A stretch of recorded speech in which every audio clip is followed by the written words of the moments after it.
Hello, inspector सिद्धांत here. Inspector साहब, एक ट्रक पर देशी शराब लोड है, वो पूना की तरफ जा रही है। उस ट्रक का नंबर है MDT 7611।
जिनकी शादी आपकी बहन के साथ हो रही है।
सुखी रहो बेटा।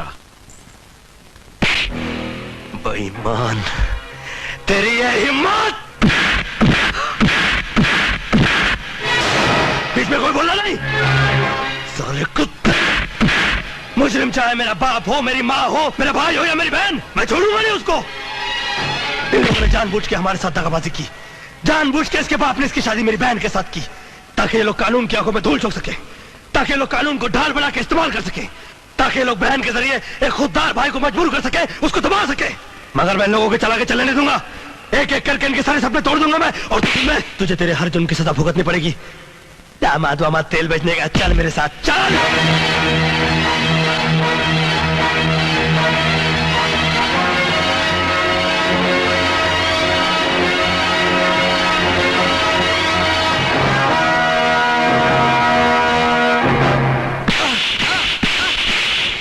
कमला ट्रांसपोर्ट का मालिक तू ही है ना? हाँ। उसमें तेरा ही माल जाना था ना? हाँ।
मुझे माफ कर दो।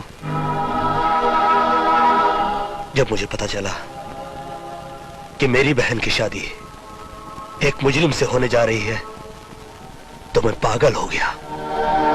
और जब मैं मंडप पहुंचकर शादी रोक नहीं पाया तो मुझे गुस्से का दौरा सा पड़ गया। इसीलिए बहुत सख्ती से मैं तुम्हें कुछ कह गया। आया मां, तुम हमेशा से मुझे माफ करती आई हो, एक बार और माफ कर दो।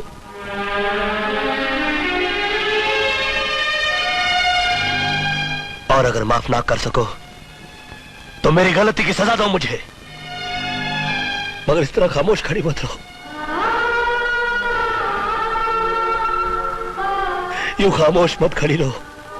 सिद्धांत, बस कर सिद्धांत, बस कर। तुम्हारी तरह पांव पर गिरने वाली बेटी तो जन्म देने वाली माँ को भी मुश्किल से मिला करते।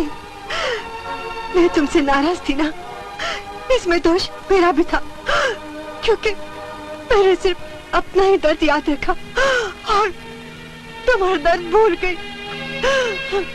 आओ, हम दोनों एक दूसरे को माफ कर दे। सिद्धांत,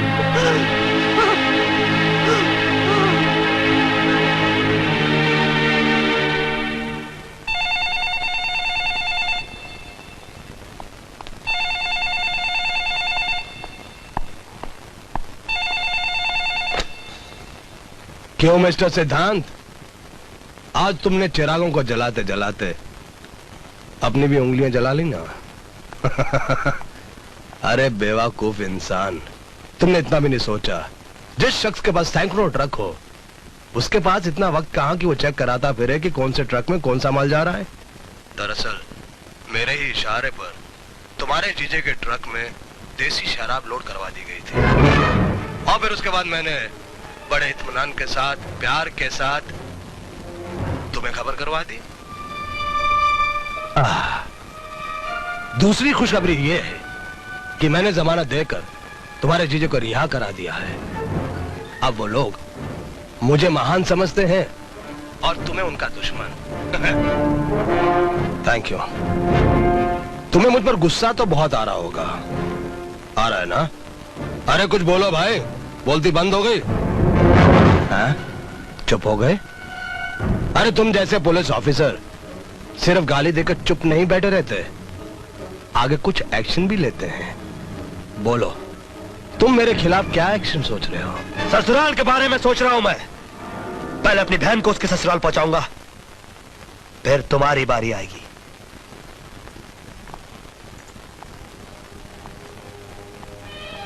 मैं जानता हूं तुम यहां किस लिए आए हो।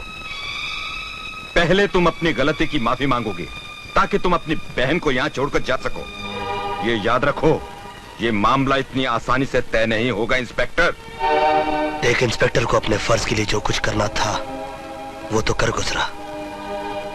अब एक भाई को अपनी बहन के लिए जो कुछ भी करना पड़े वो भी करूंगा। तुमको मेरे बेटे से माफी मांगनी होगी। मांग लूंगा। सिर्फ हाथ जोड़कर नहीं, पांव पर गिरकर माफी मांगनी होगी। वो भी करूंगा। ठहरो,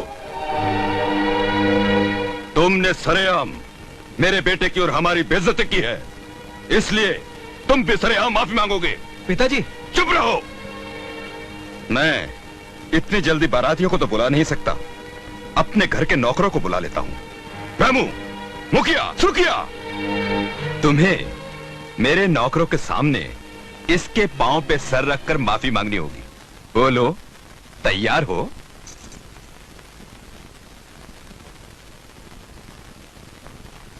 सुहाग के कंगन का वजन राखी से ज्यादा होता है। मैं तैयार हूँ। नहीं, ये तैयार नहीं है। नहीं भैया, तुम ऐसा मत करो। तुमने तो गलती की थी, मगर ये तो जानबूझकर गलत कर रहे हैं तुम्हारे साथ। अपने भाई को इतना ज्यादा नीचे गिराने से तो अच्छा मैं ये समझूंगी अपने गले का मंगलसूत्र उतार कर फेंक दो। चलिए भैया, बिंदिया, चलिए यहाँ से। चीयर्स। बताइए, मुझे किस लिए याद किया? तुम इंस्पेक्टर सिद्धांत को नौकरी से निकाल दो। मुझे सुबह तक ये न्यूज़ चाहिए कि सिद्धांत को नौकरी से निकाल दिया गया है। सॉरी सर, मैं वो तोता नहीं जो ज्योतिषी के इशारे पर किसी के नाम की पर्ची निकालने के लिए बाहर आता है और फिर अपने पिंजरे में चला जाता है।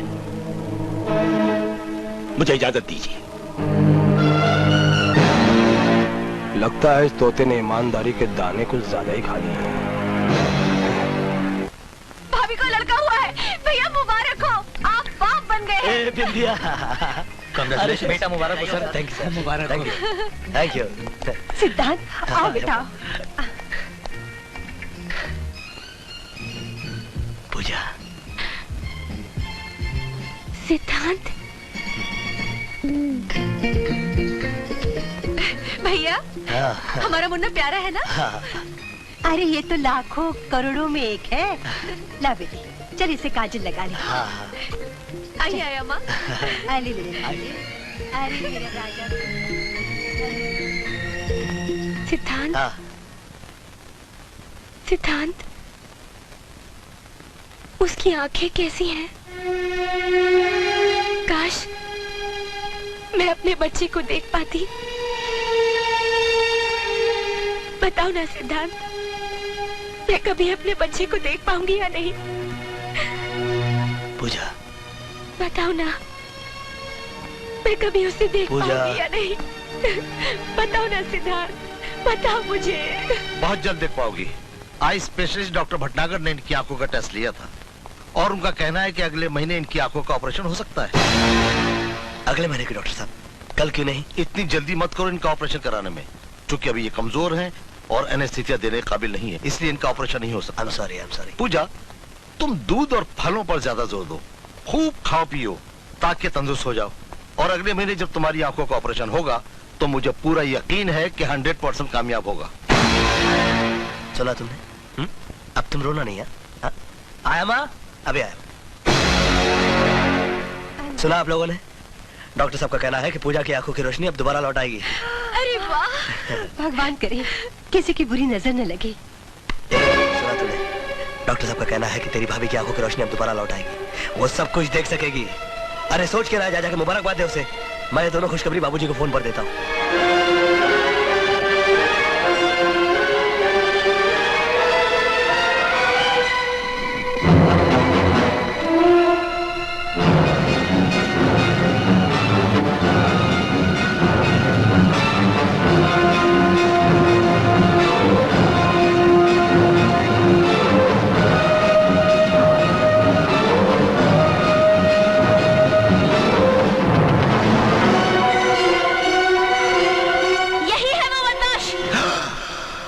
के लिए माफी नहीं दी जाती, उसके लिए सजा दी जाती है।